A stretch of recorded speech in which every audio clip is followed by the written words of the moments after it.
Bienvenue sur Pluton Football. On se retrouve aujourd'hui pour un nouvel épisode. On a le plaisir de recevoir Brighton Labo. Brighton, bienvenue. Merci beaucoup. Bienvenue Brighton. Et avant de commencer, comme d'habitude, un petit message pour vous qui nous écoutez. N'oubliez pas de vous abonner à la chaîne pour rien manquer. Il y aura de nouveaux épisodes qui arriveront. Et bien sûr aussi pour nous apporter votre soutien. Plus votre soutien sera grand, plus les invités le seront. Donc merci encore. Et sans plus attendre, on va commencer. Donc Brighton, qu'est-ce que le mot inspiré signifie pour toi? Inspiré, ça serait voilà, de permettre à une personne de la motiver à faire quelque chose, de lui donner envie d'aspirer à faire quelque chose, devenir une inspiration. Une inspiration, c'est aspirer quelqu'un à faire quelque chose qui peut potentiellement être bénéfique pour lui et qui va lui permettre d'avancer, de gravir des échelons, quoi. En quoi est-ce que toi tu voudrais inspirer les gens sur la base de ton histoire et de ton parcours? Alors, clairement, moi, voilà, je sais qu'il y a beaucoup de parcours atypiques dans le football. Je pense que mon cas en fait partie. Je sais que voilà, mon chemin a été assez entre guillemets, compliqué, avec des moments de gloire et des moments un peu moins cool.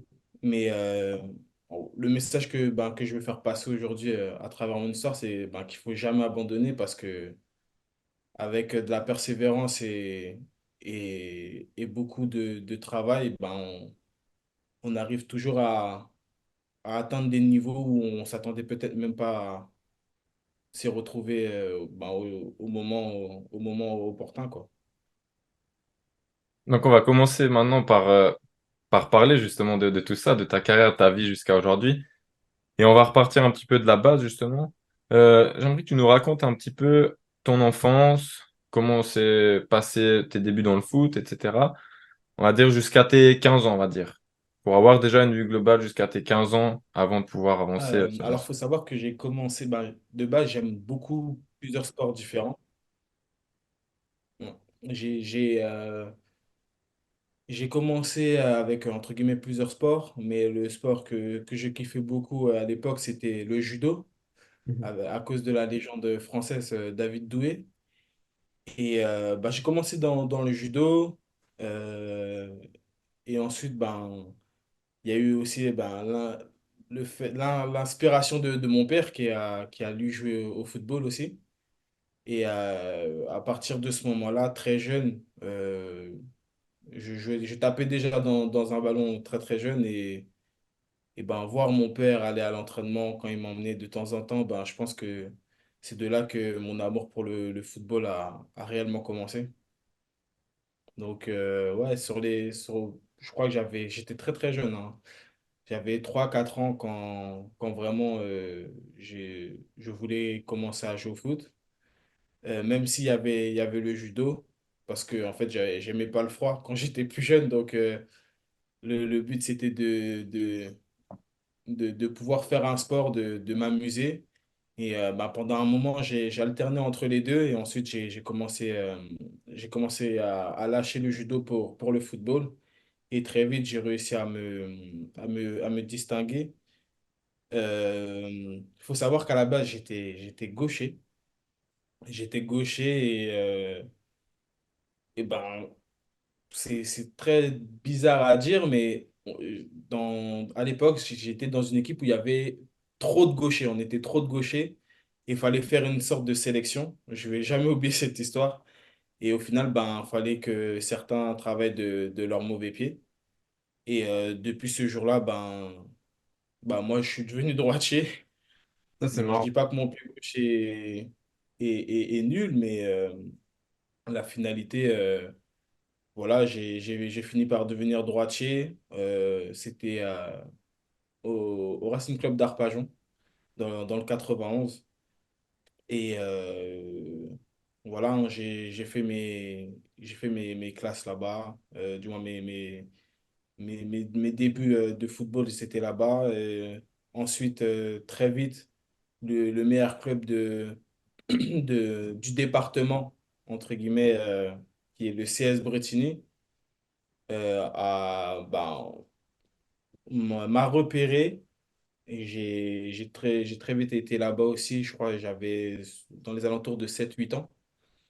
Et à partir de ce moment-là, je pense que c'est là où mon père s'est rendu compte que voilà, le football, ça pouvait vraiment être sérieux pour moi parce que très jeune, bon, on sait déjà hein, comment sont les clubs. Ils viennent au bord des terrains, viennent regarder le potentiel des joueurs. Et j'avais la chance d'avoir ce petit talent par rapport à certains de mes anciens coéquipiers. Et la finalité, c'est que j'ai joué à l'époque, ça s'appelait Poussin, je me souviens, en France en tout cas. Et j'ai fait de Poussin à U14 nationaux à Bretigny. C'était vraiment des années qui m'ont vraiment fait me découvrir footballistiquement. J'ai principalement joué devant. Généralement, j'étais soit ailier, soit milieu sur le côté, soit attaquant. Ça m'arrivait aussi de jouer au milieu de terrain en tant que milieu relayeur. Mais voilà, je pense que c'était vraiment des belles années où on prenait beaucoup de plaisir à jouer au football avec les copains. Mhm. À 15 ans, t'es parti loin de ta famille et depuis, t'as toujours vécu assez loin d'elle, loin de tes frères et sœurs aussi. Euh, à quel point ça t'a impacté et comment t'as vécu avec ça? Alors, pour vous dire la vérité, ma première année au centre de formation était très, très dure. Très, très dure parce que je suis très famille. Mhm. Même si j'ai une part de solitaire, je suis très, très famille. Et la première année a été très compliquée parce que déjà, j'étais loin de mes parents. Entre Paris et Monaco, il y a quand même une sacrée distance. Et ensuite, j'ai aussi eu beaucoup de difficultés en termes footballistiques parce que j'avais pas forcément la confiance de certains de mes coachs. Et ça m'a un peu pénalisé du moins pénalisé, non, mais ça m'a un peu freiné sur cette première année parce qu'elle était difficile. Mais aujourd'hui, avec du recul, je me dis que c'était plus un travail mental qu'un travail technique ou tactique parce que ça a permis de forger la personne que je suis aujourd'hui. Ouais, d'accord. Ouais, non, c'est important de relever, surtout, c'est vrai qu'on l'avait pas précisé avant. Donc, c'est vraiment à 15 ans, tu es parti donc, dans le centre de formation de Monaco, Ouais. pour que les gens comprennent bien. Et puis, donc, tu l'as dit, c'était pas évident. Est-ce que ça t'a effleuré l'esprit à un moment de dire c'est trop dur, j'arrête, j'ai envie de rentrer à la maison, trouver mes parents et jouer dans un club chez moi, ou bien tu as réussi vraiment à passer au-dessus de ça? Sincèrement, je vais pas mentir, mais je me souviens plus, mais je pense que c'est déjà passé dans ma tête, ouais. Dire à mes parents, pas forcément de revenir chez eux, parce que j'avais vraiment envie d'être footballeur professionnel, mais je disais à mon père, mais pourquoi on trouve pas un autre club? Parce que c'est vrai que j'étais assez courtisé par des clubs, dont un grand club qui aujourd'hui, qui à l'époque n'était pas le club qu'il est aujourd'hui, qui est Manchester City. Et le problème, c'est que voilà, quand ça allait vraiment pas, j'appelais mes parents, je leur disais que est-ce que c'est pas possible de trouver un autre club, un club où voilà, je vais me sentir plus à l'aise, etc. Et la finalité, c'est que j'ai réussi à passer au-dessus de ça et, à progresser au fil des années. Enfin, t'as mentionné le rôle de ton papa, mais si maintenant on va un peu plus en détail. Euh, Est-ce que tu peux nous en dire plus sur ta relation avec tes parents et puis quel rôle ils ont joué dans ta carrière jusqu'à cette étape-là, donc jusqu'à tes 15 ans? Alors, pour tout vous dire, mes parents, c'est vraiment... si je suis footballeur professionnel, ben, c'est clairement grâce à eux parce que je peux peut-être compter le nombre de fois, étant plus jeune, le nombre de fois où j'ai loupé un match ou le nombre de fois où mon père n'a pas pu venir pour, par exemple, cause de travail ou autre. Mais mes parents ont toujours été disponibles pour me déposer à l'entraînement la semaine, après les cours. C'est-à-dire, c'était généralement le lundi, le mercredi et des fois le jeudi, sachant qu'il y a un match le samedi. Euh, la ville où on habitait de base, on a très vite déménagé quand mes parents achetaient leur maison. Donc, ça faisait encore plus de kilomètres et malgré ça, ben, ils avaient quand même la force de me déposer, de m'accompagner au match, d'être toujours présent. Parce qu'il y a certains joueurs, ben, leurs parents ne sont pas forcément là. Ils venaient par exemple aux entraînements en train ou pour les matchs, ils étaient obligés de venir en train et ensuite, ben, on faisait du covoiturage avec l'équipe. Et ben, moi, j'ai cette chance d'avoir eu des parents voilà, qui m'ont poussé dans mon football. Ils m'ont poussé dans mon football et aujourd'hui, ben, je les remercie du fond du cœur parce que ben, si je peux vivre ces expériences, ben, c'est grâce à eux. Et voilà, c'est vraiment un élément, je pense, qui a été très important pour, euh, pour arriver où est-ce que je suis aujourd'hui. Joli, joli message. J'imagine qu'ils le savent, tout ça, à quel point ils ont été importants pour toi et que tu leur as dit. Et on en avait parlé un petit peu en, en préparation de l'épisode, mais tu avais mentionné aujourd'hui le fait que tes parents, tu as envie de les protéger. On sait aussi dans le foot qu'il y a des choses plutôt néfastes aussi. Et on voulait aussi comprendre et te demander en fait pourquoi tu veux les protéger, pourquoi tu les mets un peu en retrait du football, en fait, de ta profession. Alors, il faut savoir qu'aujourd'hui, euh, le football, c'est plus devenu un business qu'autre chose. Malheureusement, après, voilà, c'est ce qui fait, entre guillemets, la popularité du football, on va pas se mentir.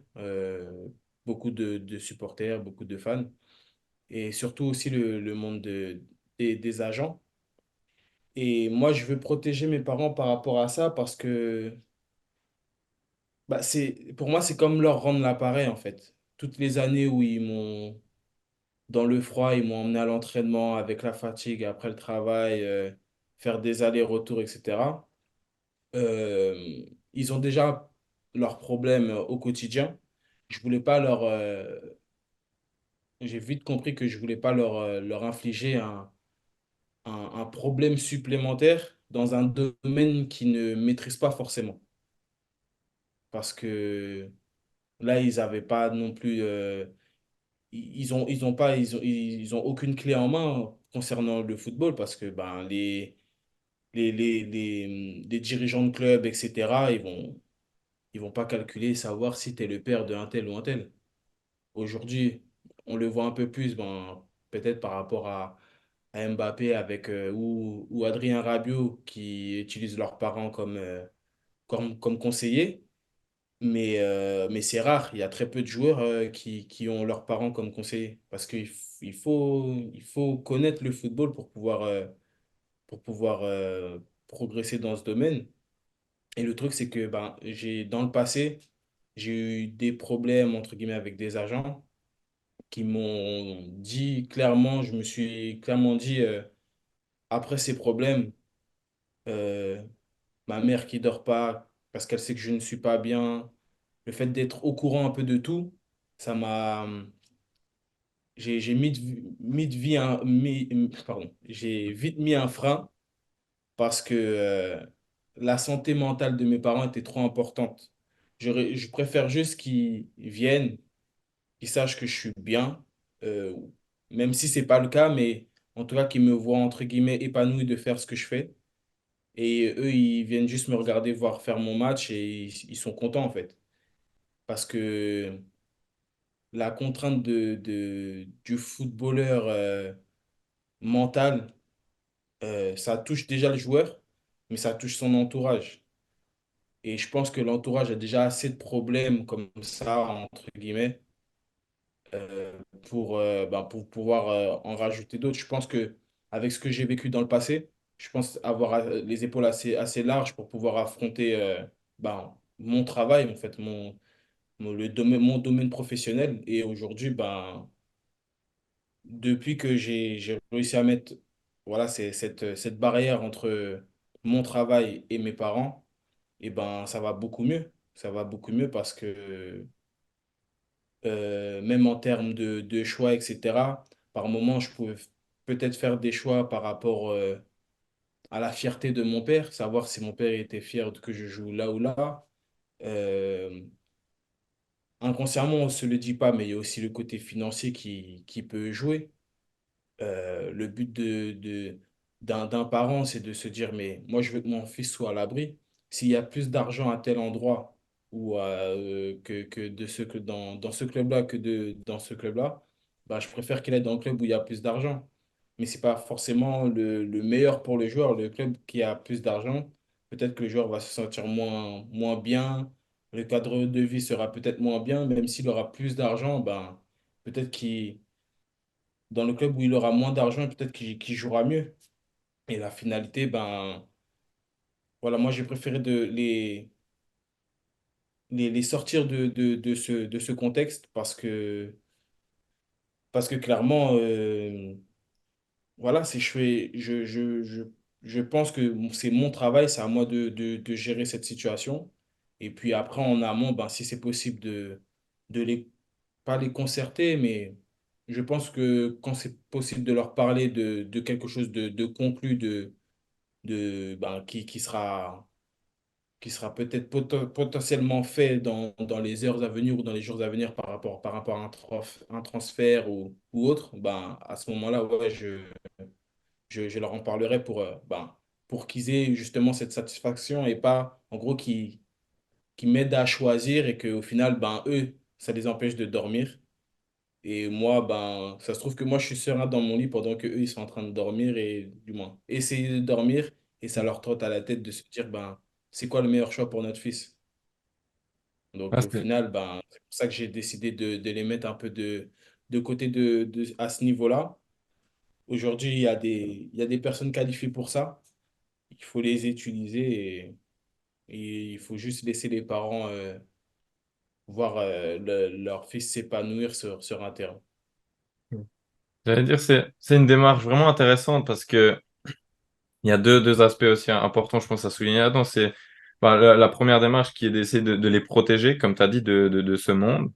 Et puis la deuxième, c'est aussi toi, t'isoler peut-être un peu de eux, de ta famille, de ton entourage, pour faire tes propres choix. Et ça, je pense Ouais, que c'est important de souligner parce que c'est vrai qu'aujourd'hui, dans la vie, on est souvent confronté à des choix. Et au final, la meilleure décision, c'est celle que nous, on va prendre pour nous, de ce qu'on veut nous, ouais, au fond de nous. Des fois, on parle beaucoup de exact. l'instinct, etc. Et on peut facilement se faire influencer justement par l'entourage, par les personnes qui nous entourent, donc la famille, les amis, etc.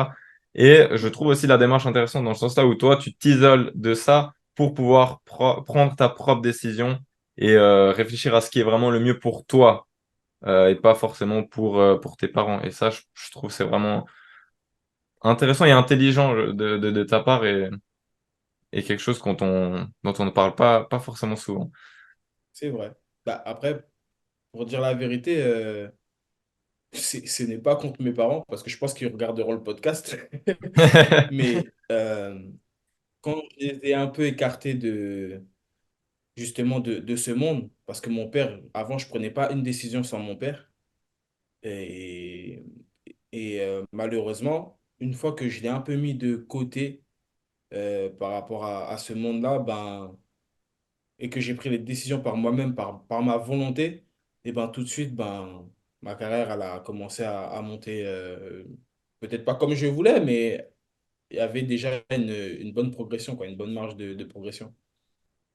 On va en parler justement maintenant. On va passer un peu à ça, à ton parcours. On va essayer d'analyser un petit peu, de rentrer en profondeur, on va dire, dans ton parcours. On sait que tu as fait donc 8 clubs. Donc en partant on a pris depuis Monaco jusqu'à aujourd'hui. Donc il y a eu Monaco, Amiens, Villefranche euh, et Créteil, pardon, j'ai oublié Créteil. Créteil, Villefranche, le Rapide 1923, donc club de Roumanie, Union C'est ça. Saint-Gilloise, Stade Lausanne-Ouchy et Lausanne Sport. Donc on trouvait intéressant d'analyser ce parcours avec toi parce que c'est un parcours pas forcément atypique parce que c'est courant aujourd'hui que des joueurs jouent dans de nombreux clubs dans leur carrière. Mais c'est aussi pour essayer de comprendre qu'est-ce qui fait que tu aies changé régulièrement de club comme ça, qu'est-ce qui fait que tu n'as pas pu t'installer dans un club sur le plus long terme, quels sont les facteurs qui rentrent en compte et qui fait que c'est aussi dur de s'imposer dans un club et de rester sur le long terme. Est-ce que c'était aussi des choix de ta part, des facteurs externes, etc. Et donc on va essayer de comprendre tout ça. Donc l'idée c'est de parler un peu de chaque club que tu nous expliques, par exemple, on va commencer par Monaco, que tu nous expliques un petit peu comment s'est passée ta période de Monaco en quelques phrases, et puis que tu nous expliques qu'est-ce qui fait que tu as pas pu continuer dans ce club, et puis une leçon aussi que tu as retenue de ce passage à Monaco. On t'aidera si jamais pour Pas de les souci. questions. Alors Monaco, Monaco, comme je vous ai dit précédemment, c'est que Monaco, j'ai été repéré très vite et j'ai fait ma formation là-bas, au centre de formation, à l'académie. Donc de mes 19 ans, mes 15 ans, pardon, à mes 21 ans, j'ai évolué à Monaco. J'ai signé mon premier contrat professionnel à Monaco. J'ai fait mes premiers entraînements avec une équipe pro, c'était à Monaco. Et tout simplement, Monaco, franchement, je pense que c'est l'une des meilleures parties de ma carrière pour l'instant, parce que c'est où est-ce que tu apprends tout, quoi. Tu penses savoir jouer au football, mais on te fait redécouvrir le football d'une autre façon. Et tu te crées ta propre philosophie du jeu. Et voilà, à Monaco, c'est des années inoubliables. Après, c'est juste après une très belle saison, je me blesse à, à la hanche, au niveau de la hanche. C'était une nécrose de la tête fémorale. Pour ceux qui ne savent pas, c'est l'articulation de la hanche, l'os qui est littéralement rongé. En gros, il est mangé comme si des petits insectes mangeaient l'os. Et en fait, j'étais vraiment à deux doigts d'arrêter le football. Après cette blessure, euh, après cette blessure, j'étais vraiment à deux doigts d'arrêter le football. On a pris 6 mois à me... Non, on a pris un mois à détecter ce que j'avais réellement. Parce que pour mon âge, à cette époque-là, j'avais 19 ans. Et à cet âge-là, c'est quasi impossible d'avoir ça. Généralement, c'est pour des sédentaires, des personnes qui ont soit 60 ans, qui ont ces genres de chroniques. Et au final, pendant ces 6 mois de blessure et l'interrogation de savoir si j'allais jouer de nouveau au foot ou pas, voilà, ça m'a permis aussi de travailler sur moi, sur mon aspect mental encore une fois, sur mon aspect émotionnel, physique. Et, et clairement, ça m'a aussi montré que le football, ça peut s'arrêter vraiment du jour au lendemain, en fait. C'est pas comme un métier lambda. Demain, tu t'arrives, tu te fais un accident de travail, mais c'est pas grave, tu es payé. Et puis tu pourras revenir une fois. Non, non. Là, le football, si ton corps ne peut plus fonctionner pour jouer au niveau, ben, tu pourras plus faire de foot. Et cette réflexion, elle m'a permis d'avoir la mentalité que j'ai aujourd'hui de rien lâcher, de toujours aller de l'avant, en fait. Et je veux remercier aussi certains coachs que j'ai eu à Monaco parce que sans eux, je pense que j'aurais pas forcément peut-être su aussi revenir aussi fort. Donc, c'était des années formidables. J'ai réussi à signer mon premier contrat professionnel et ce qui a fait que je ne signe pas, du moins que je reste pas à Monaco, c'était aussi la période où Monaco était stratosphérique. C'était les années Berbatov, Martial. Ensuite, ça a enchaîné avec Falcao, James Rodriguez, Fabinho. C'est toute cette génération. Et l'année où moi je pars, c'est l'année où Monaco est champion de France en 2017.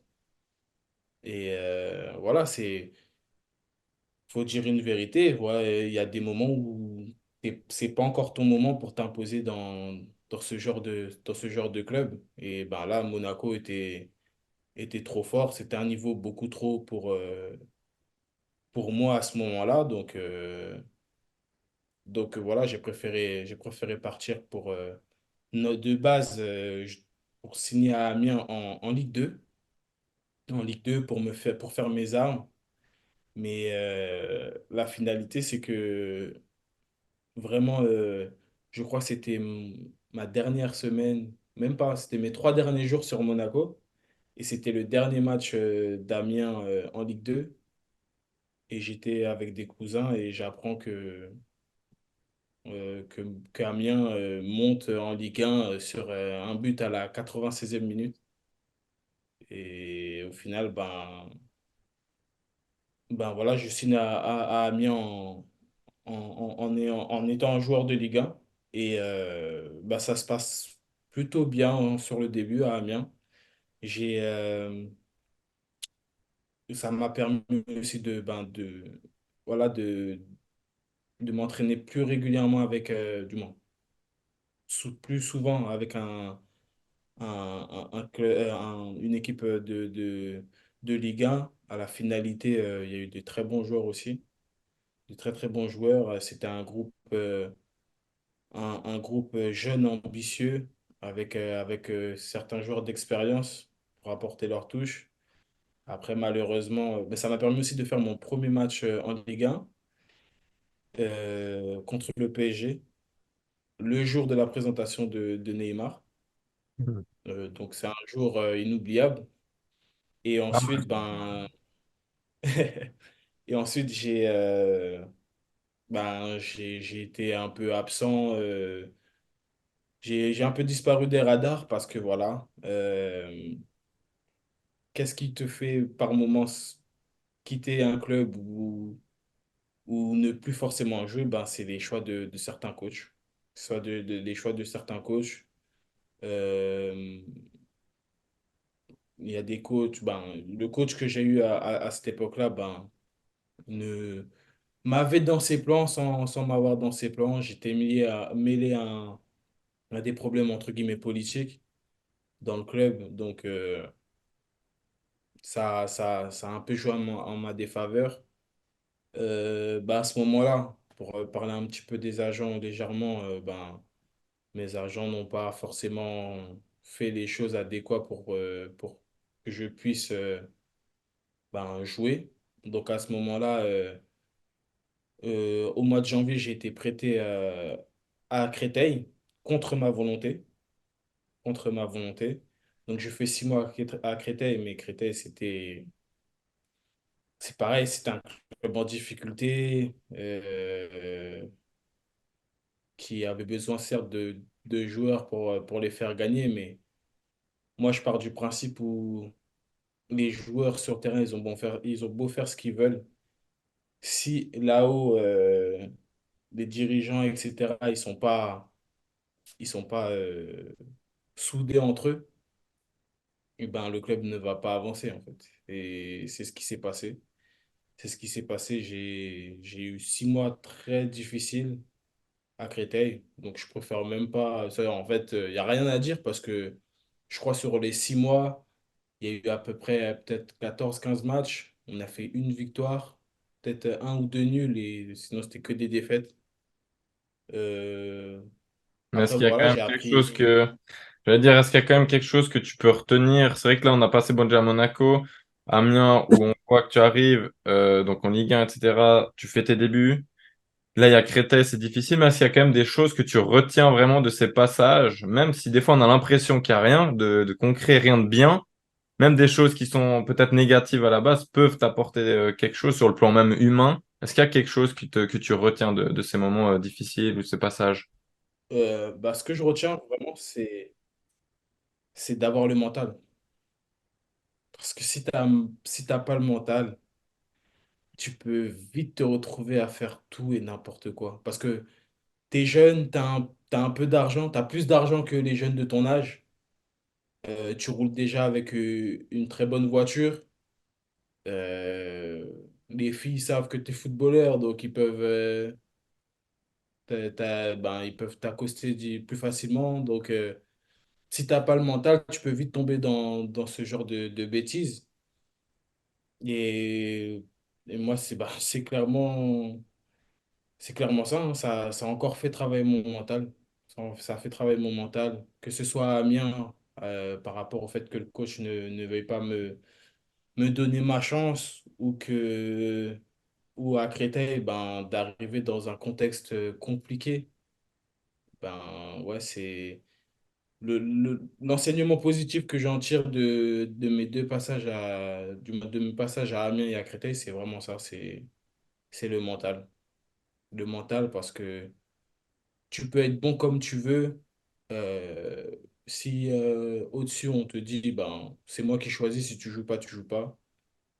Tu peux rien y faire, tu peux être meilleur que ton concurrent direct, ça va rien changer. S'il décide quelque chose, ben, il faut juste avoir le mental d'encaisser bah, d'attendre ton moment ou voilà, mais toujours être professionnel et te donner à 200% parce que c'est pour toi que tu travailles.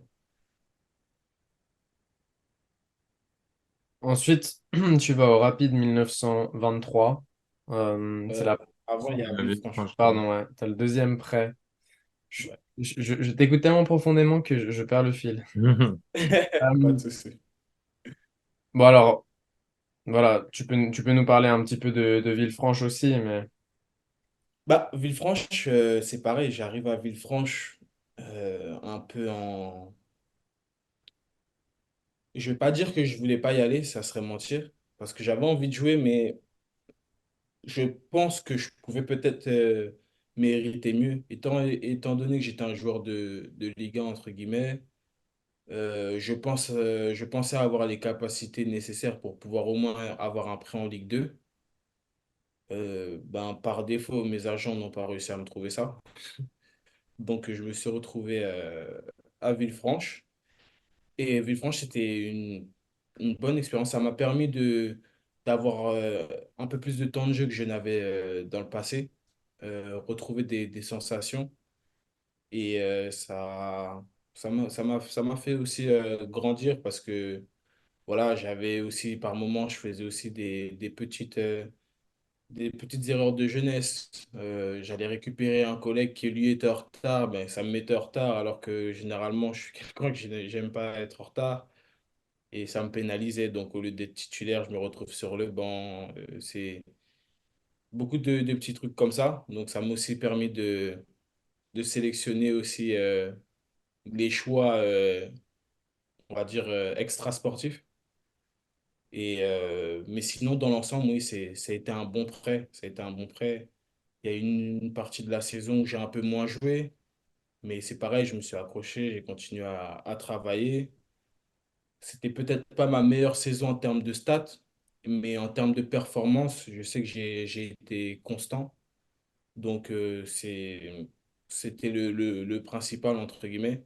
Et surtout que un détail que j'ai oublié de dénoncer, c'est que à l'époque, moi, j'étais vraiment basé sur il faut que je sois bon. Je sois bon, que en gros, je gagne mes duels, que je réussisse mes dribbles, que je fasse des bonnes passes, Et j'ai eu du mal à comprendre. Ça m'a pris du temps parce que je me disais, mais il faut qu'on arrête de parler de ces stats, les buts, les buts, les buts, les buts. parce que tu pouvais être bon comme tu veux. Un mec qui te mettait ben, 10 buts de plus que toi, et ben, ils allaient mettre ce mec-là à ta place, même si toi, sur 90 minutes, tu étais à un niveau incroyable. Si lui il mettait un but ben, à chaque match, ben, c'est lui qui allait jouer. Alors que tu pouvais peut-être potentiellement apporter plus de choses. Mais Ça, c'est un point intéressant parce que j'écoutais encore, je crois que c'était hier, Kingsley Coman, dans une interview qui parlait de ça, où justement on parlait de ses stats. Il avait plus marqué en équipe de France depuis très longtemps, puis là il avait marqué, et puis on lui demandait si c'était une sorte de libération, etc. Et puis lui il disait, mais oui, ben c'est clair que ça fait du bien, il était toujours content de marquer un goal à son poste, donc lui, bon, il est plutôt sur le côté, hein, donc ailier ou même des fois en piston. Mais il disait surtout que pour lui, le plus important, c'est pas ça et qu'on oublie ça, justement. Tout le travail qui est fait, comment les buts sont amenés, le travail défensif qui est fait, le rôle que tu apportes dans tes courses, même quand tu reçois pas le ballon, etc. Et c'est trop des choses qu'on oublie et nous, on juge que sur les stats aujourd'hui. Et c'est vrai que il n'y a pas que ça qui compte. c'est vraiment ça. Et ben, le football d'aujourd'hui, c'est ce qu'il est devenu. Et ça m'a pris du temps. Ça m'a pris du temps à assimiler parce que moi, j'étais vraiment dans l'optique de me dire, voilà, l'essentiel, c'est ton défenseur. Il faut que tu lui fasses chier. Il faut que voilà, chaque duel, il faut que le mec il sente que tu es là. Il a l'avantage sur toi sur un duel de la tête parce que lui, il défend en avançant. Et toi, tu dois attaquer, mais t'es de dos. Ça veut dire que t'es dos au but. Et malgré ça, ben, voilà, tu lui montres que tu es là. Et voilà, c'était vraiment dans les appels, vraiment dans mon travail offensif, j'essayais vraiment d'apporter ce plus à l'équipe, de déséquilibrer l'adversaire pour pouvoir justement amener notre équipe à marquer un but, même si c'était pas moi le finisseur. Mais la finalité, c'est que tu fais des bons matchs, tu fais des très bons matchs, mais tu marques pas. Hmm. Et Hmm. c'était ça. Et je pense que c'est aussi quelque chose qui m'a un peu, entre guillemets, retardé dans ma carrière. Parce que ça m'a ça fait défaut, vu qu'aujourd'hui, que les stats. Tu peux être mauvais, on s- juste en marquant un but, ben, oh, mais il a fait un bon match, il a marqué un but. Ça suffit. Aujourd'hui, ça fait l'affaire. Et j'avais pas cette vision du football. Et Villefranche, ça m'a permis de voir ce côté-là aussi. J'avais fait une très bonne saison dans l'ensemble, dans le jeu, dans le déséquilibre de l'adversaire. Mais en termes de stats, ben, c'était assez maigre, on va dire. Peut-être, c'est intéressant ce que tu dis parce que je pense que ça souligne la difficulté du haut niveau dans le football ou même dans d'autres domaines, c'est applicable, où tu as besoin d'être excellent ou exceptionnel dans certains secteurs, comme par exemple marquer. Tu dois marquer. Tu dois être là tous les matchs et avoir ton nom écrit parce que tu as marqué. Mais en même temps, et tu en es conscient, ça demande tous les efforts pour travailler sur toutes les autres choses qu'on voit pas, dont on parle pas, comme Guillaume a dit. Et c'est vraiment cette espèce d'équilibre assez subtil où tu dois à la fois être performant dans les secteurs dans l'ombre, si je peux dire comme ça, mais en même temps, tu dois être super performant dans les quelques paramètres où tu es obligé d'être performant, comme marquer un but. Et Exactement. cet équilibre est certainement très, très difficile à Ouais. trouver.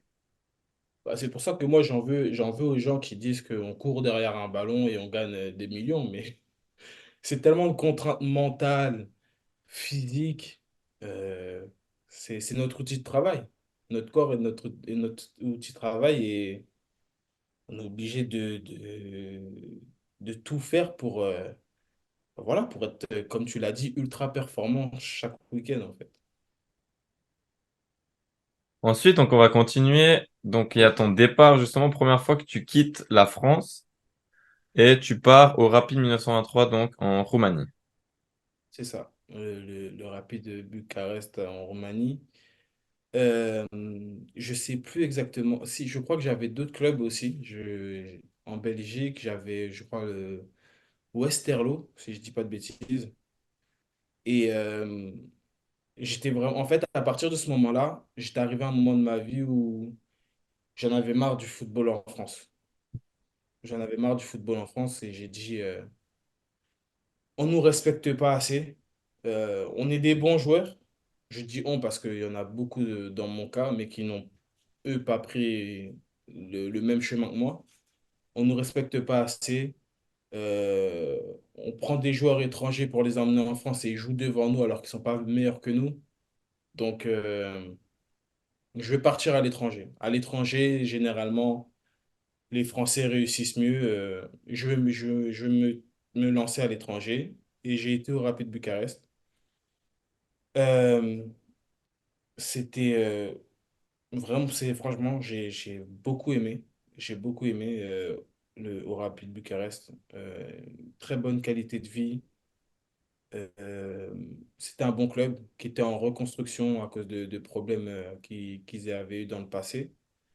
Mais c'était un très très bon club. C'était un club qui voulait remonter dans l'élite roumaine. Et, et pareil, c'est pareil. Je faisais de très bons matchs là aussi à ce moment-là. Mais je pense que c'était vraiment mon moment entre guillemets de transition où mon instinct de buteur était entre guillemets en train de revenir petit à petit. J'ai pas marqué beaucoup de buts, j'ai fait beaucoup de bons matchs, mais voilà, je loupais beaucoup d'occasions. Euh, Par exemple, je faisais tout le travail, toute l'action, et ben, il manquait ce petit geste qui me permettait de finir. Et, euh, et malheureusement, ben, c'est le Covid qui a qui a stoppé mon aventure au Rapide. J'ai été, je me souviens qu'il y a eu le Covid en mars. Ensuite, je suis retourné en juin pour des playoffs, pour des playoffs. Et après ces playoffs, ben, j'ai décidé de ne pas prolonger dans le club parce que ben, il y avait aussi des soucis financiers, etc. Et étant donné que ben, j'avais déjà une fille, donc je me suis dit, par sécurité, je préférais trouver une opportunité où ben, voilà, j'allais être stable financièrement pour ma fille, pour ma petite famille. Donc, ben, la finalité, c'est que j'ai quitté le Rapide. Mais il y a une petite parenthèse avant d'arriver à l'Union Saint-Gilloise. Quand je quitte la Roumanie, je suis à deux doigts de signer en Finlande, au FC Cups, pour jouer la Ligue des Champions. Dans le froid. Ouais, pour jouer la Ligue des Champions. Et ben, au final j'arrive, je fais le premier entraînement. Je fais le premier entraînement et je crois que je suis arrivé un jeudi. Le vendredi, j'ai fait entre guillemets une petite sorte de petite visite médicale, mais très rapide. J'ai fait le premier entraînement et ensuite j'ai fait un semblant de visite médicale avec le docteur du club. Et je crois que le départ pour la Ligue des Champions était c'était pour jouer contre Molde, je crois, en Norvège. C'était le mardi. Donc, pareil, le samedi entraînement. Le dimanche, je crois, c'était jour de repos. Et le lundi, il y a eu entraînement avant le départ. Et on me dit, mais je m'entraîne tranquille. Et on me dit, mais je me demande pourquoi il n'y a pas mon nom sur la liste. Parce que je devais signer justement pour jouer ce match-là. Et on me dit, mais t'es pas au courant? J'ai dit, mais au courant de quoi? On m'a dit, mais tu rentres chez toi, ta visite médicale n'est pas passée. Hmm. Et là, je dis, mais c'est une blague. Et à ce moment-là, bah, j'avais pas d'argent. J'avais pas d'argent et je me suis dit, mais putain. Et j'ai oublié de préciser que quand j'arrive en Finlande, euh, il y a le directeur sportif de l'Union Saint-Gilloise qui m'appelle le lendemain, le vendredi, et qui me dit, j'ai vu que tu étais libre.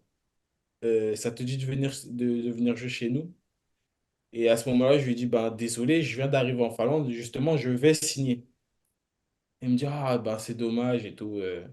Et bah, quand le lundi, on m'a dit, bah, tu rentres chez toi, j'ai, premier réflexe, c'est que j'ai rappelé le directeur sportif directement et j'ai demandé, vous avez toujours besoin de moi?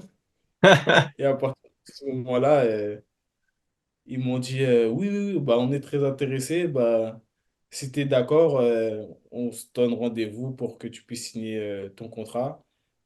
Je leur ai expliqué un petit peu l'épisode de la Finlande. Ils m'ont dit, ben, comme tu n'as pas eu de break, rentre, profite de ta famille et on se donne rendez-vous le lundi d'après pour faire la visite médicale et signer ton contrat.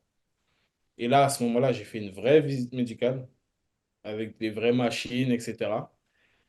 Et à partir de ce moment-là, je deviens un joueur de l'Union Saint-Gilloise. Ouais, c'est une belle anecdote quand même que Ouais. peu doivent, peu doivent savoir, mais je pense à vivre aussi. En fait, tu as un peu joué ton propre agent aussi. Ouais, sur le coup, ouais. Mais après, j'avais un agent avec qui j'avais travaillé à l'époque, quand j'étais à Amiens, qui s'était séparé de son associé et qui voulait travailler avec moi. Et à ce moment-là, je lui ai dit, j'avais rien signé avec lui, mais je lui ai dit, écoute, si tu veux qu'on travaille ensemble, gère-moi mon contrat euh, avec l'Union Saint-Gilloise, mais tu me gères un bon truc et après, on voit ce qu'on fait. Et bah, la finalité, c'est qu'il a réussi à me négocier un bon contrat qui a été modifié à cause de la contrainte de ma nécrose, vu qu'en gros, le club finlandais avait refusé. Quand eux, ils ont appris, ben, ils ont fait les tests nécessaires pour savoir si j'avais encore des séquelles. Et ben, la finalité, c'est qu'ils ont vu qu'il y avait rien. Donc, ils ont dit, ben, let's go. Et à partir de là, mon aventure commence à l'Union, quoi.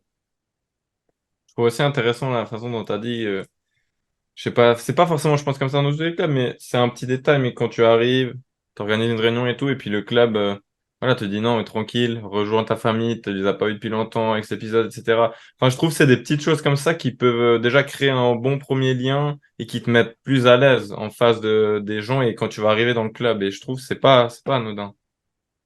Exactement, vraiment, je pense que c'était la bonne transition. C'était la bonne transition parce que, bah, surtout après un événement comme ça, on te dit bah, ta visite médicale n'est pas passée à cause de ta nécrose et tout. On te le dit même pas directement, hein. Tu l'apprends directement sur les médias en plus.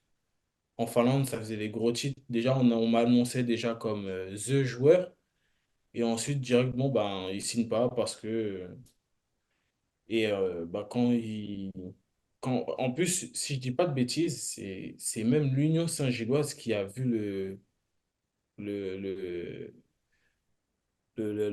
l'article de presse.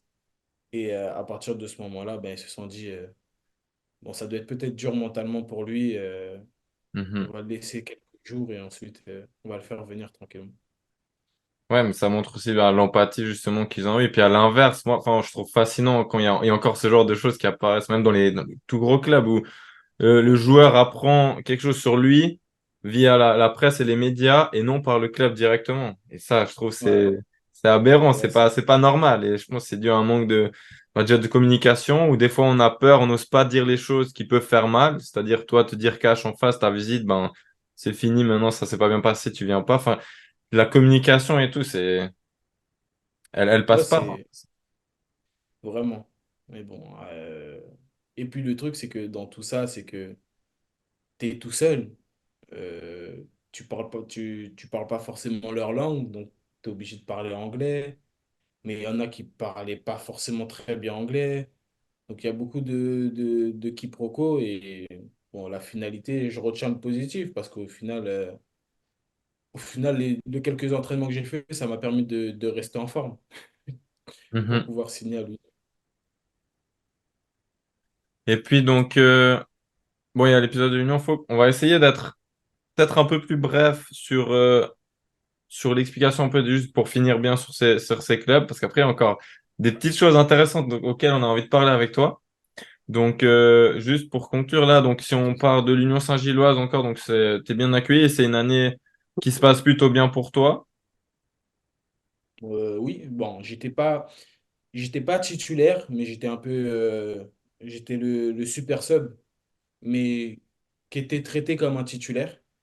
Je rentrais à tous les matchs et j'avais cette confiance du coach. Il venait discuter avec moi, il venait me parler pour me dire, c'est pas que je ne veux pas te mettre, mais bah, mes coéquipiers, parce que moi je les voyais même pas comme des concurrents, parce qu'on était on était trois attaquants, on était super soudés tous les trois. Mais quand tu as un mec qui est déjà au début de championnat, qui est déjà à 8 buts, l'autre il est déjà à 7 buts, et que toi derrière tu suis, même si tu joues pas beaucoup, tu en es à 3, bah, tu te dis, mais le mec il se dit, mais et là, j'ai eu le jackpot. Donc au final, ben, j'étais vraiment traité comme, on va dire comme un petit prince, parce que voilà, j'étais là, je travaillais, je disais rien, je répondais présent quand on avait besoin de moi. Et franchement, cette saison, je pense que c'est l'une des meilleures saisons de ma vie parce que l'expérience, même s'il y avait le Covid qui tue un peu tout, mais l'expérience humaine dans le club et ben aussi mon premier titre collectif, parce que on fait une saison, on a été champion au mois de mars, le 13 mars 2021, avec 20 points d'avance sur le deuxième. C'était ouf. Et ben ouais, c'était vraiment une très très belle saison parce que même si au final, ben, j'ai pas joué beaucoup de matchs titulaires, j'ai quand même pas mal joué en tant que super sub et je pense que ça aussi, mentalement, ça m'a fait beaucoup de bien. Et on voit encore une fois de nouveau l'importance de l'aspect humain qui fait que tu te sois bien senti. Si tu arrives à nous dire en quelques mots, au fait, qu'est-ce qui a fait la différence ou ouais, qui a fait que tu te sentes bien comme ça en quelques mots, ben, comme tu as dit, peut-être l'entraîneur, la communication, enfin, je sais pas s'il y a des mots comme ça qui peuvent décrire ça. Ah, c'est bah, déjà de un l'équipe, la mentalité de l'équipe, elle était incroyable. J'avais l'impression que ça faisait des années que j'étais dans le club alors que je venais d'arriver. Et le staff, en fait, tout le staff, et le coach aussi, précisément, Felice Mazzu, qui, euh, le mec, c'était une crème. Il y a des joueurs qui ont fait des dingueries, hein, je vous jure, mais le mec, il se mouillait pour eux et tout. Franchement, Hmm. c'était une crème. On pouvait que, je pouvais que performer, même si j'étais pas titulaire au final. Donc, c'était vraiment une très, très belle année. On voit l'enthousiasme quand tu décris cette période de ta vie et l'importance que l'atmosphère a et l'entourage, même dans l'équipe, donc ta relation avec tes coéquipiers, avec le staff. Et c'est toujours aussi fascinant d'entendre les joueurs répéter la même chose. À chaque fois que l'environnement est sain, si je puis dire, ou positif, bien Ouais, structuré, ça se passe toujours mieux. ouais, Un peu ça, l'ingrédient c'est, miracle. ouais, c'est ça.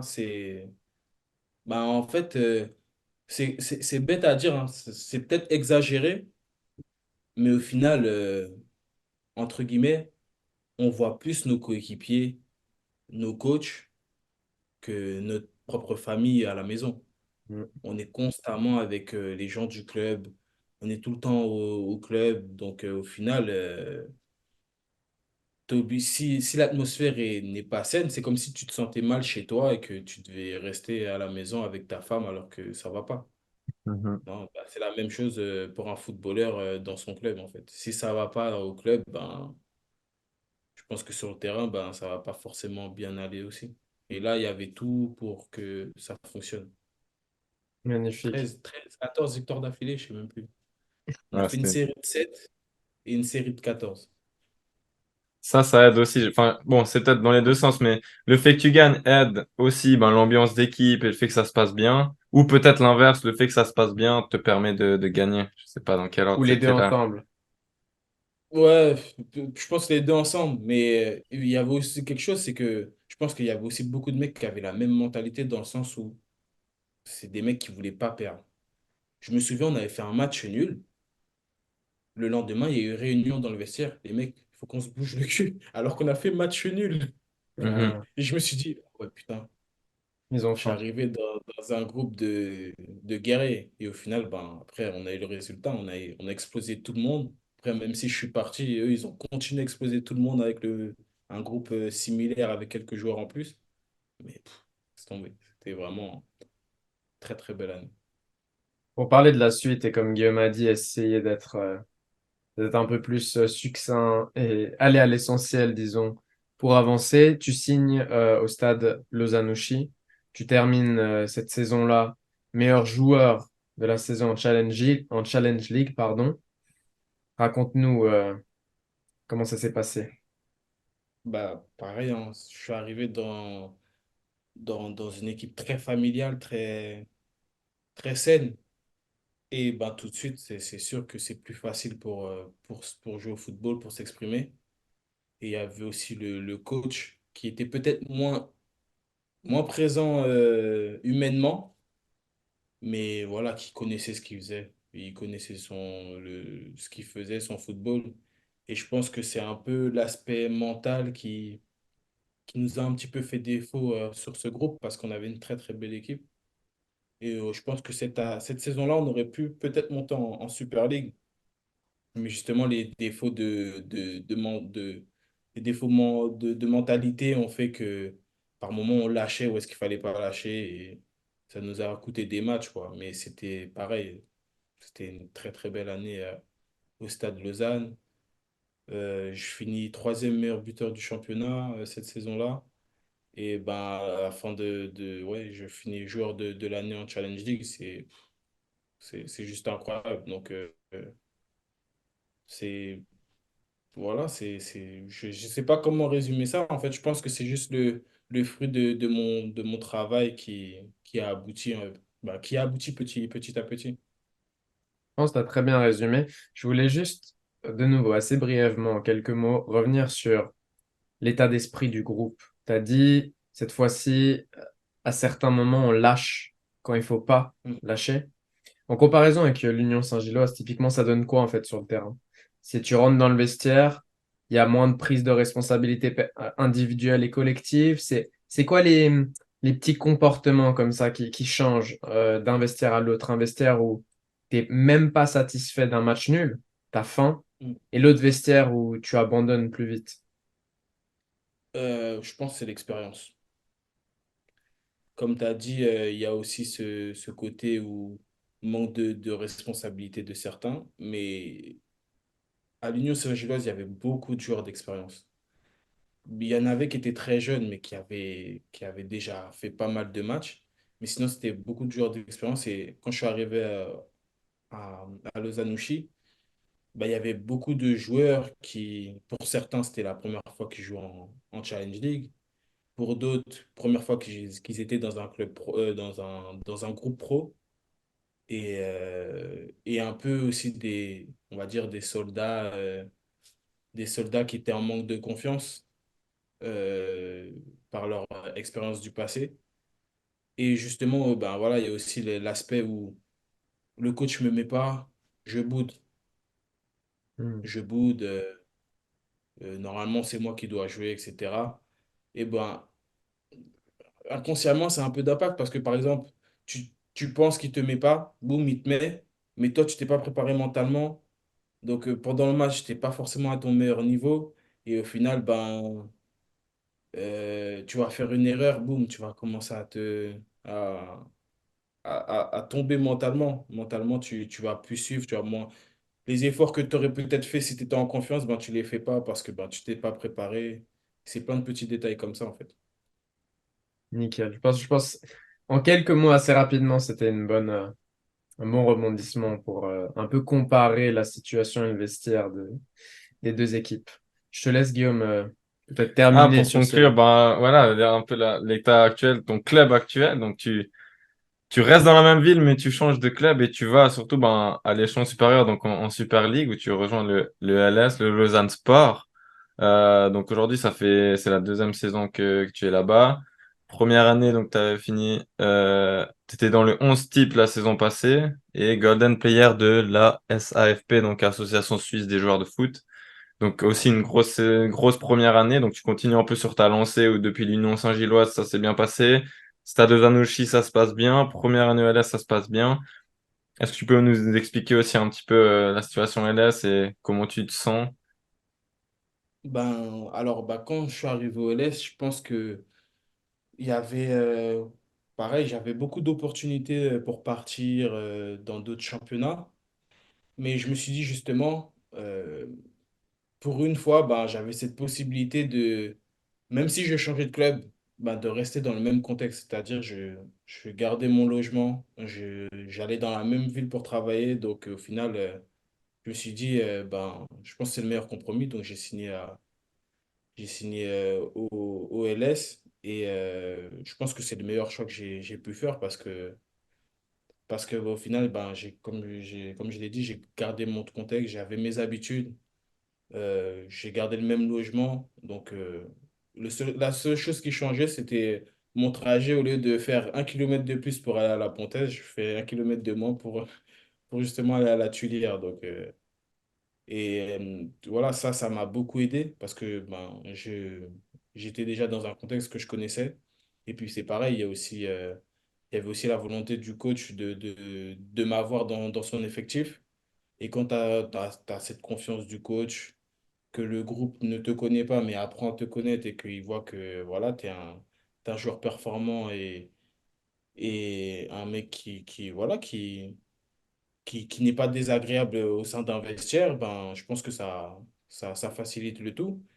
Et c'est ce qui m'a permis ben, voilà, de continuer d'enchaîner sur ma lancée et d'imposer mon rythme et mon style à ce championnat. Et voilà, j'ai fini meilleur buteur avec mon ami au coup, égalité. Mhm. Et Golden Player et dans le 11 type. Et franchement, ça, c'est pareil, c'est dans la continuité. Pour vous dire la vérité, jusqu'à aujourd'hui, par moments, j'oublie même que ça m'est arrivé parce que en fait, pour moi, je vais pas dire c'est inimaginable, mais je reviens de loin. Je reviens de loin, donc je me dis c'est une fierté de repenser à tout ça. Et voilà, aujourd'hui, je suis content de mon choix d'avoir signé au LS parce que ça m'a permis de continuer dans ma progression. Ouais, au final, ça montre aussi que le travail paye, que la détermination, comme tu l'as expliqué, tu es passé par beaucoup de moments très difficiles, t'as jamais lâché. Et au bout d'un moment, ben, la récompense, elle arrive. Et puis j'imagine qu'aujourd'hui, ben, tu as encore envie peut-être de continuer, d'aller plus haut. Ouais, ouais, c'est ça. Après, je suis un ambitieux. Je vais pas dévoiler mes ambitions, mais voilà, je sais où est-ce que je vais aller malgré mon âge. Parce qu'aujourd'hui, je suis plus très jeune pour le football, et je dis bien, pardon, mais j'ai vraiment envie d'aller titiller des places où on ne me voit pas forcément. Et maintenant, si tu devais, maintenant qu'on a un peu parlé de toute ta carrière jusqu'à aujourd'hui, si tu devais me donner le plus beau moment de ta carrière, ce serait lequel? C'est trop compliqué, il y en a trop. Il y en a trop. Parce que, parce que j'ai la saison avec l'Union Saint-Gilloise, même si je suis le super sub, mais je suis considéré comme un joueur du 11 titulaire parce que ben, je rentre vraiment à tous les matchs et je gagne mon premier titre collectif. Ensuite, ben, il y a la saison dernière au LS où je finis meilleur buteur et littéralement je fais une très très grosse saison. Euh, mais je pense que même si, euh, même si j'ai fait une très très bonne saison et tout l'année dernière, je pense que le moment qui m'a le plus marqué, je pense, c'est ma saison à l'Union Saint-Gilloise. Parce que ben, c'était une première, entre guillemets aussi, de gagner quelque chose de collectif et même par rapport à l'ambiance et tout. Hmm. Mais ouais, ma saison au LS vient juste derrière, mais vraiment très légèrement derrière. Mais vraiment, ma première expérience avec l'Union Saint-Gilloise m'a vraiment. m'a vraiment marqué. Et je pense que c'est grâce à aussi à un événement comme ça que ça m'a permis de continuer à aller tout arracher pour apporter ce que j'ai pu apporter au stade de Zanouchi ou même au LS aujourd'hui. Je pense que c'est une belle conclusion par rapport à cette thématique de ton parcours qu'on a abordé pour un petit moment là. Moi, je te propose et je vous propose d'avancer à la prochaine thématique qui te tenait aussi à cœur d'en discuter. C'est un sujet délicat, un sujet On va dire. controversé. Les agents, Ouais. tu nous l'as dit toi-même, les agents ont changé ta carrière. Tu avais à cœur de t'exprimer sur ce sujet, surtout pour mettre en garde les jeunes d'aujourd'hui, la prochaine génération qui essaye de faire son trou dans le football. Je pense à titre personnel, avec Guillaume, c'est un sujet très intéressant qui, de l'extérieur, est souvent assez mal perçu. Tout le monde se retient un peu d'en parler. On a cette mauvaise perception de ce sujet, mais si on revient à la réalité et les deux pieds sur terre, c'est extrêmement important dans la carrière d'un athlète. Euh, et je pense que tu as beaucoup à nous apporter par rapport à ça. Alors, je te laisse. Merci. Mais Euh, alors, les agents, alors déjà, je vais prendre leur défense parce que ils ont le droit aussi d'être défendus. C'est des hommes aussi qui ont besoin d'argent pour nourrir aussi leur famille ou même pour eux, voilà, pour s'aguerrir financièrement, etc. Maintenant, il y a beaucoup de... Voilà, il ne faut pas tous les mettre dans le même sac, mais il y a beaucoup d'agents qui voient leurs bénéfices. Eux, ils voient vraiment que, voilà, que le dollar. Ils voient que l'argent, que c'est qu'est-ce que je vais pouvoir faire. Le jour, il a du potentiel. Qu'est-ce que je veux, où est-ce que je, combien d'argent je vais pouvoir en tirer avec lui, en fait. Il y a des agents qui sont dans la quantité plutôt que dans la qualité. Il y a des agents qui ont 500 joueurs et ils en connaissent que 10. hmm, Et ils utilisent leur, comment on les appelle déjà? Leur, entre guillemets, associés, larbin, je sais pas comment vous voulez les appeler, mais pour, entre guillemets, gérer le reste. De temps en temps, ils passent des petits coups de fil histoire de dire, t'inquiète pas, je suis là, mais voilà. je suis pas là. Et le... c'est ça. Et le truc, c'est que pour moi, un agent, c'est super important dans la carrière d'un joueur parce que c'est l'intermédiaire. C'est vraiment, voilà, c'est ce qui va permettre de boucler la boucle entre la relation entre le joueur et le club, en fait. Parce que demain, tu as un problème, ou est-ce que toi, tu peux pas te mouiller? Si tu as un agent compétent, lui, il va pouvoir se mouiller pour toi. Avec tes intérêts, des choses que tu ne peux pas dire au club. Parce que si tu le dis directement au club, ça peut aller très loin. Tu peux être sanctionné, tu peux être amendable, tu, le coach peut te... Bon, même si ton agent interagit, tu peux être aussi sanctionné du temps de jeu. Mais dans tous les cas, euh, si quelqu'un passe par le club ou le coach indirectement, plutôt que toi, tu le fasses directement, ça aura un impact différent. Et c'est pour ça que je veux mettre en garde la jeunesse, les parents et aussi même les joueurs actuels. Les joueurs actuels qui sont en galère d'argent, il faut pas forcément écouter tous les beaux rêves. J'ai un club, il y a beaucoup d'agents. Si je sors mon téléphone et que je sors le nombre de messages d'agents sur Instagram qui me contactent pour des clubs ou machin, c'est pareil. Aujourd'hui, ils nous attaquent sur Instagram. Et si t'as les épaules, si tu as un agent, normalement, tu connais telle personne qui peuvent t'aiguiller pour te donner mon numéro, le numéro de mon agent. Et Hmm. il y a trop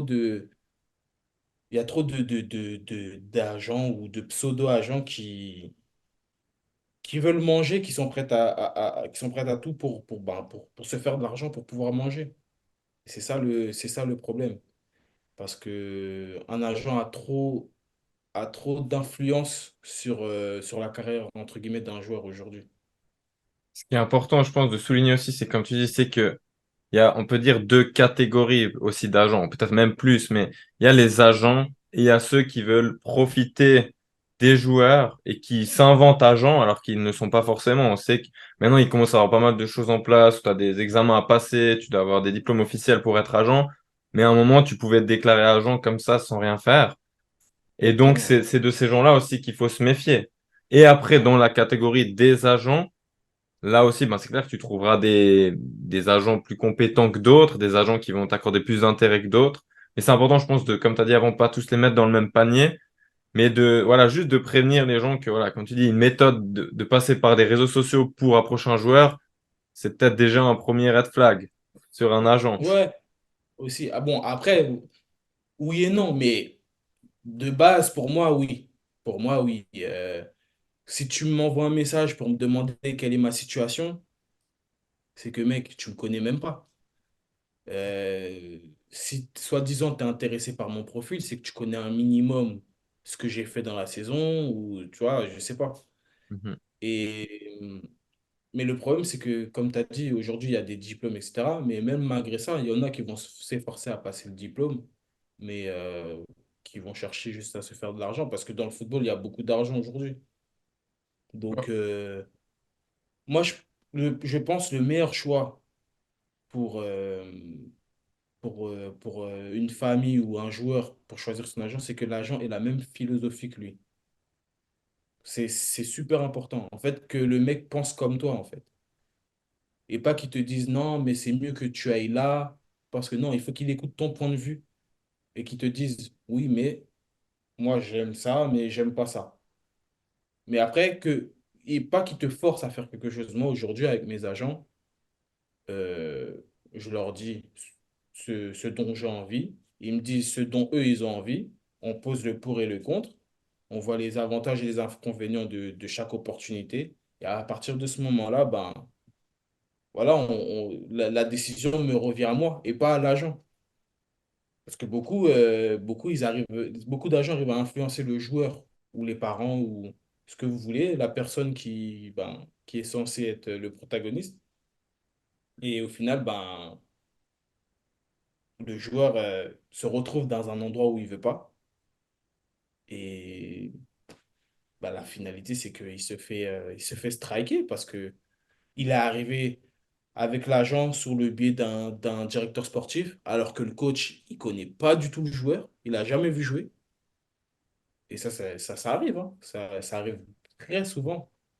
Et au final, ben, il se retrouve dans une situation où, ben, au bout de 2 mois, et le mec, il se dit, mais qu'est-ce que je fous là? Et même 2 mois, je suis gentil. Parce que au bout de 2, 3 semaines, tu commences à te dire, c'est compliqué.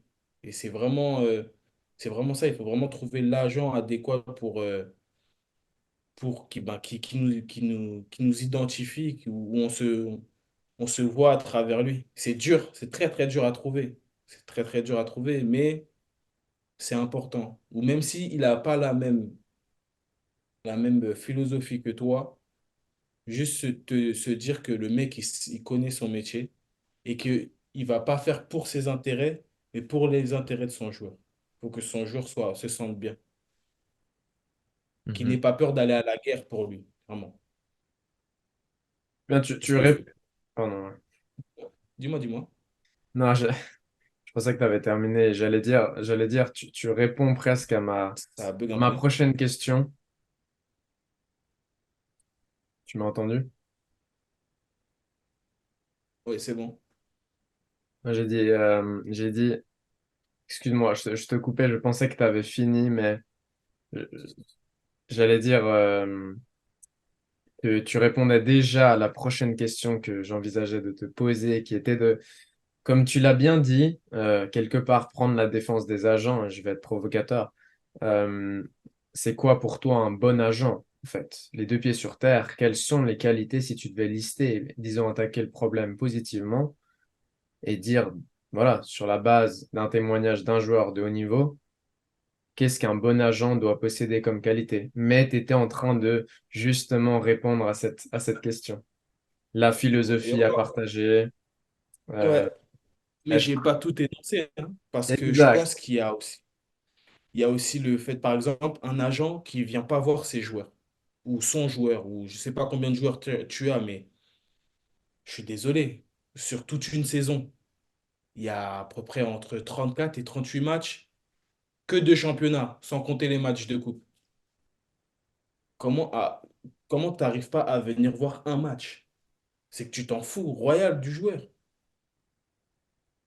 Tu t'en Mm. fous royal. Et ça, c'est un aspect aussi important que l'agent, pas forcément qu'il soit là chaque jour à envoyer un message, comment tu vas, non. Qu'il fasse un petit bilan toutes les semaines, toutes les 2 semaines, comment tu te sens, qu'il soit à l'écoute, qu'il vienne le voir, il n'est pas forcément obligé de lui dire. Genre, pour pas forcément mettre la pression à certains joueurs, il y a des joueurs qui ont la pression. Tu viens voir le match, tu lui dis rien, et à la fin du match, ah, je suis là, on se voit, on va se prendre un café, on se prend. Tranquille. Voilà, j'ai aimé ça, voilà, peut-être que comment tu te sens physiquement, comment tu te sens mentalement. C'est bête, mais en fait, c'est du relationnel, c'est humain. C'est comme pour un coach, entre guillemets, même si tous les coachs ne sont pas comme ça, mais là, il faut avoir encore plus de proximité parce que au final, c'est comme si tu étais son tuteur, entre guillemets. Je sais pas si c'est le bon mot, mais Intéressant ça. Ouais. cette personne-là gère ta carrière. Elle gère ta carrière. Elle gère ce que ta vie peut potentiellement te faire gagner, que ce soit en argent ou même que ce soit sportivement. C'est cette personne-là qui gère. Donc, si tu choisis mal et que le gars, lui, il prend son butin et il s'en fout, parce qu'il va prendre plusieurs buts. S'il fait la même chose avec toi, il a plusieurs joueurs comme toi. Ben, si le mec, il se prend 3 000 à chaque fois et il a 15 joueurs, ben, il est tranquille, hein. Alors que moi, je pars du principe où si ton joueur, il est bien, que tu sais qu'il a des qualités, au début, oui, ça va être difficile. Euh, Tu vas peut-être pas gagner l'argent que tu veux, mais s'il a du potentiel et que tu le chouchoutes, entre guillemets, le joueur, il va exploser. Et les 10 000 que tu as gagnés, parce que beaucoup, ils voient sur le long, du moins sur le court terme ou le moyen court terme. Mais il faut voir sur le long terme. Le but, c'est de rester sur toute une carrière avec un joueur. Et le joueur, il t'a peut-être fait gagner 10 000 au début, mais ça se trouve que dans 5 ans, tu es encore avec lui, vous avez une bonne base de travail, il va te faire gagner 10 millions, alors qu'il te faisait gagner 10 000 il y a 5 ans. Et c'est ça que les agents ne comprennent pas. Il y a énormément de choses très pertinentes que tu viens de mentionner. Bon, déjà, la dernière par rapport au long terme, je pense que ça, c'est d'une manière générale dans nos vies. Aujourd'hui, on est tous en train de voir et chercher le court terme, la satisfaction à court terme, au lieu de justement voir et comprendre que c'est le long terme qui va nous apporter justement peut-être une plus grande satisfaction. Et puis, l'autre chose dont tu parlais, et c'est aussi peut-être un moyen de déterminer ou, ouais, ou de juger, si j'ose dire, un bon agent ou même une bonne personne en général, c'est les actes, en fait. C'est les paroles, ils vont en dire beaucoup. Mais quels sont derrière les actes qui vont suivre? Ça veut dire, des fois, c'est des actes très simples. Combien de fois il va te envoyer un petit message pour savoir comment tu vas, pour te souhaiter un bon match? Combien de fois il va te lancer un coup de téléphone? C'est-à-dire qu'il prend un peu de temps pour toi déjà là. Après, comme tu as dit, le fait de venir te voir au match, là, c'est aussi prendre du temps pour toi. Et c'est toutes ces petites actions-là, je pense, qu'il faut regarder et qui vont dire si oui ou non cette personne a un réel intérêt pour toi. C'est de juger les Je suis actions. d'accord. Voilà, donc on va parler un petit peu maintenant de toi, ta personnalité ou ton aspect mental, on va dire. Tu nous disais avoir constamment une envie d'apprendre, de progresser, de t'améliorer. Donc à travers la lecture, tu lis beaucoup, tu regardes beaucoup de vidéos, etc. sur des athlètes notamment. Donc on voulait demander de qui tu t'inspires. De tout le monde. Sincèrement, de tout le monde. J'ai pas de personne fixe sur qui m'inspirer. Je regarde littéralement tout le monde. Je m'inspire de tout le monde parce que t'apprends littéralement de tout le monde dans tous les domaines, hein. Après, dans mon domaine, principalement dans le foot, ben, voilà, j'essaye principalement de m'inspirer des attaquants. Mais après, voilà, je m'inspire aussi des milieux. des défenseurs. Défenseurs, je dis une bêtise, mais si un jour je dois défendre sur un défenseur qui justement m'attaque et moi je dois défendre, bah, je vais essayer de reproduire ce qu'un défenseur a fait contre moi, quelque chose comme ça en fait. J'essaie toujours de reconstruire à chaque fois une nouvelle partie d'une case que je n'ai pas en fait. Donc ça, c'est plutôt, on va dire, l'aspect footballistique.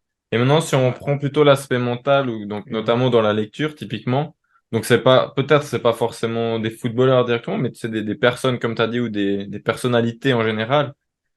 Ouais. Est-ce que tu as des inspirations comme ça de qui tu prends plutôt l'aspect mental, la façon de penser, de travailler, de mettre des choses en Euh, place? alors, il y a un livre que j'ai lu qui m'a marqué. C'est le livre de Philippe Knight, c'est le fondateur de Nike. J'ai vu le film aussi. Et le livre, je ne l'ai pas encore fini, mais j'ai fait une bonne moitié déjà. Et en fait, tu vois que le mec, il va au bout de ses idées, en fait. Il va au bout de ses idées. Et clairement, bah tu prends ce genre de personnes comme modèle, c'est des mecs qui, malgré la difficulté, ben, vont toujours de l'avant, voient toujours, entre guillemets, le positif et n'abandonnent jamais. Et c'est un peu, je me vois un peu aussi dans ce parcours-là parce que j'ai beaucoup eu de difficultés. Ben, je me rends compte que ben, j'ai très clairement peu de fois abandonné, même si ça m'est déjà arrivé par moment, mais voilà, quand j'ai ces petits moments de, de faiblesse, ben voilà, je lis, je regarde des vidéos. C'est bête, hein, même des vidéos sur YouTube, sur, voilà, je vais essayer de m'inspirer de beaucoup de personnes pour pouvoir prendre ce qu'ils ont à m'apporter, quoi. Je trouve que c'est une belle facette aussi de ta personnalité.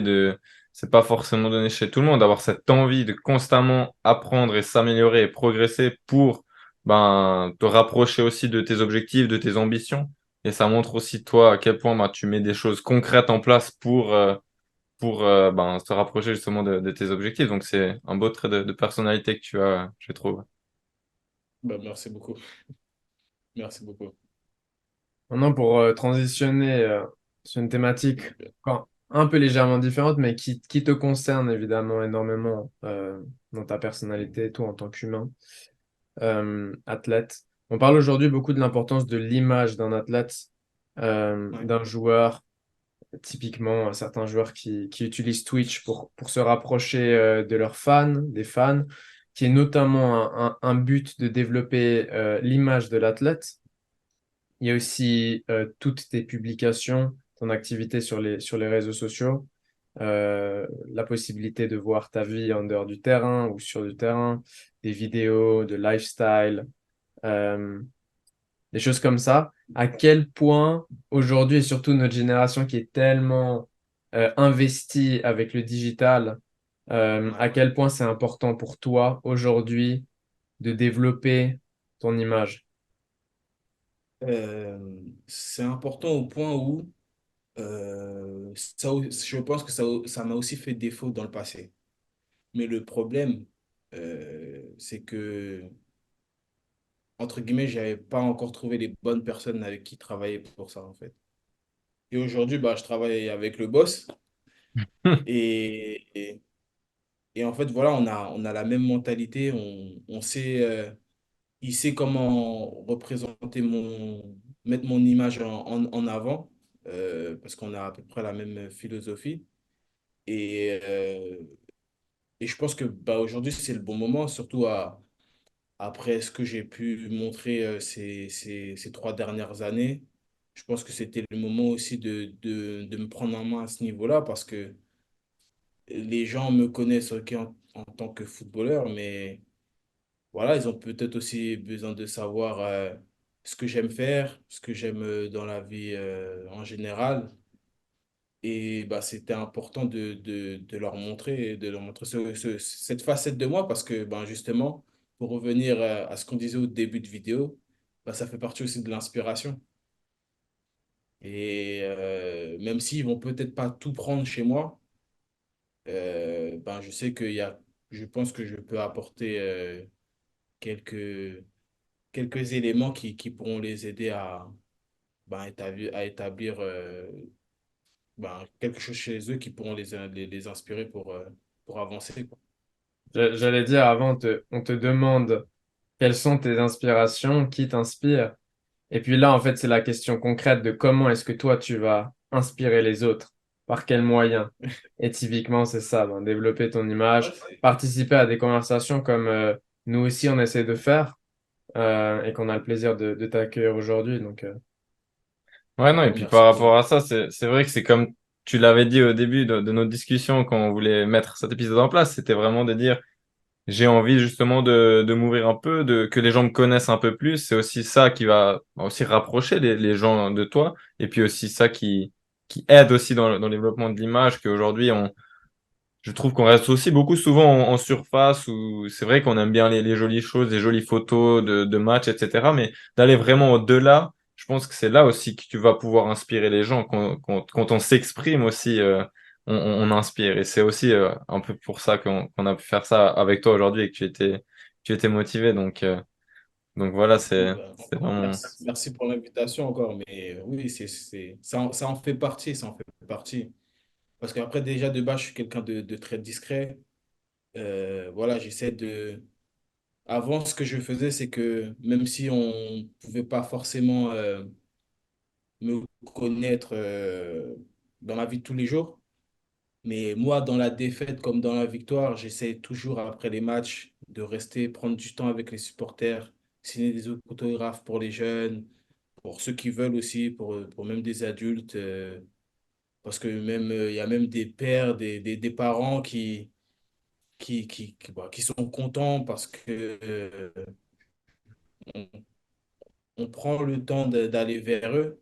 Et moi, c'est aussi cette image que j'ai envie de donner parce que demain, peut-être que ce sera un plus jeune qui sera à ma place et j'aurais aimé qu'il le fasse pour que celui qui ensuite vient derrière le fasse et voilà, pour leur donner envie aussi de bah, peut-être réussir dans ce domaine. Mhm.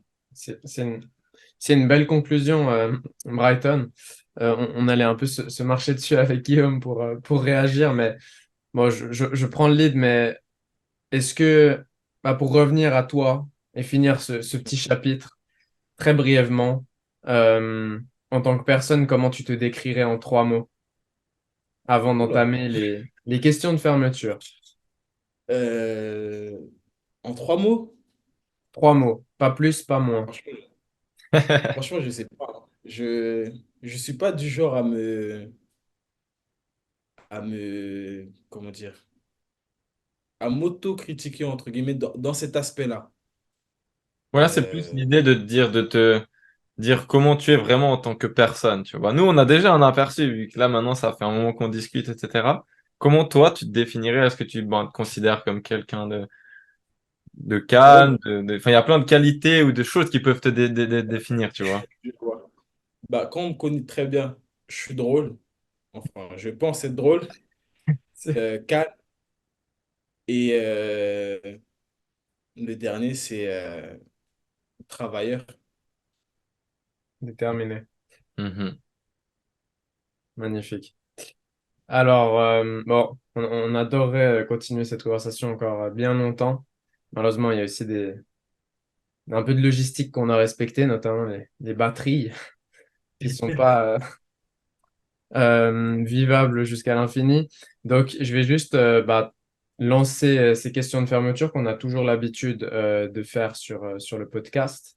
L'objectif pour toi, c'est de répondre rapidement et de manière courte et incisive Ok. aux questions. La première, c'est qui est ta plus grande source d'inspiration? Une personne réelle ou fictive?